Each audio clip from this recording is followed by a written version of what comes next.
प्रस्तावना पंचायत के फैसले ने भाभी को निर्दोष साबित कर दिया था। लेकिन घर के अंदरूनी घाव इतने गहरे थे कि एक दिन में भरना मुश्किल था। अब हर कोई अपनी अपनी सोच और पछतावे में उलझा था। दिशीवन देवर का प्रायश्चित रात को देवर मंदिर गया। उसने घंटों भगवान के सामने सिर झुकाए रखा। हे प्रभु, मैंने अपनी भाभी को ही बदनाम कर दिया। क्या मैं कभी माफी के काबिल हो पाऊंगा? वह अपने हाथ में अगरबत्ती जलाकर बोला, आज से मैं इस घर में कोई हक नहीं मांगूंगा। मैं बस अपनी भाभी और जेठ की इज्जत की रक्षा करूंगा। यही मेरा प्रायश्चित होगा। दुशिदु भाभी और जेठ की चुप्पी। भाभी और जेठ बरामदे में बैठे थे। जेठ ने कहा, तुम्हारे बिना यह घर अधूरा है। अगर तुम चली जाती तो सब बिखर जाता। भाभी ने नजरें झुका ली। आपका विश्वास ही मेरी ताकत है, वरना मैं तो हार ही चुकी थी। उनकी आंखों में अनकहा प्यार साफ छलक रहा था, लेकिन दोनों ने शब्दों में उसे डालना उचित नहीं समझा। दृश्य है, सास का अपराध बोध। सास अकेले कमरे में बैठी थी। मैंने अपनी बहू पर कितना जुल्म किया। उसने मुझे मां कहा और मैंने उसे शक की आग में जलाया। उनकी आंखें लाल हो गई। वो खुद से बुदबुदाई, अब मैं अपनी गलती सुधारूंगी, चाहे इसके लिए मुझे सबके सामने झुकना क्यों न पड़े। दृश्य चेयर, नया तूफान। इसी बीच गांव में खबर फैली कि निखिल, देवर का पुराना दोस्त जिसने पहले भाभी के खिले के खिलाफ साजिश रची थी, वापस आ रहा है। लोग कानाफूसी करने लगे।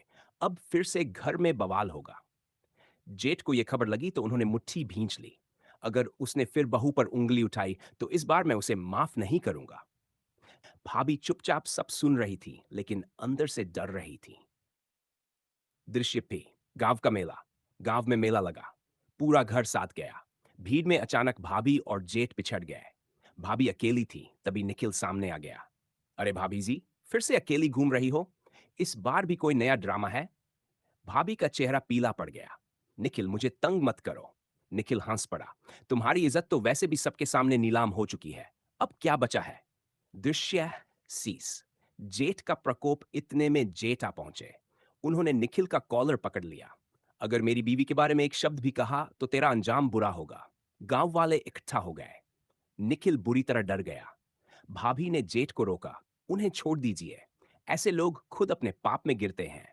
जेठ ने धीरे से निखिल को धक्का देकर छोड़ दिया। दृश्य 7, देवर का दल नाम मेले से लौटकर देवर सीधे भाभी के पास आया। भाभी, मुझे माफ कर दो। आज मैंने देखा कि कैसे जेठ भैया आपके लिए किसी भी हद तक जा सकते हैं।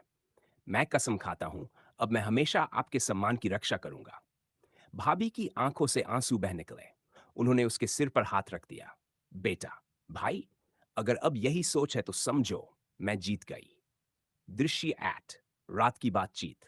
रात को जेठ और भाभी छत पर बैठे थे। जेठ ने कहा, आज जब निखिल ने तुम्हें छेड़ा, मेरा खून खौल उठा। मैं समझ नहीं पा रहा हूं। क्यों? भाभी चुप रही। जेठ ने धीरे से कहा, शायद इसलिए कि अब मैं तुम्हें सिर्फ अपनी जिम्मेदारी नहीं, बल्कि अपने जीवन का हिस्सा मानने लगा हूं। भाभी की आंखें डबडबा गई। आप जो भी सोचें, लेकिन एक बात याद रखिए, मैं आपके साथ हूं। बस मां जी को टूटने मत दीजिए। दृश्य 9, सास का संकल्प। अगली सुबह सास ने सबको बुलाया। आज से इस घर में कोई भी मेरी बहू पर शक नहीं करेगा। मैं उसे अपनी बेटी मानती हूं। भाभी ने उनके पैरों में सिर रख दिया। जेठ और देवर दोनों भावुक हो गए। एपिसोड जेंट का अंत। घर में थोड़ी शांति लौट आई थी, लेकिन निखिल का साया अभी भी मंडरा रहा था। जेठ और भाभी के रिश्ते में अब मजबूती और गहराई आ चुकी थी। देवर बदल चुका था और सास अब सच में मां बन चुकी थी। एपिसोड एवर में होगा निखिल की नई चाल, जेठ और भाभी की नजदीकियां, और एक ऐसा रहस्य जो पूरे परिवार की नींव हिला देगा।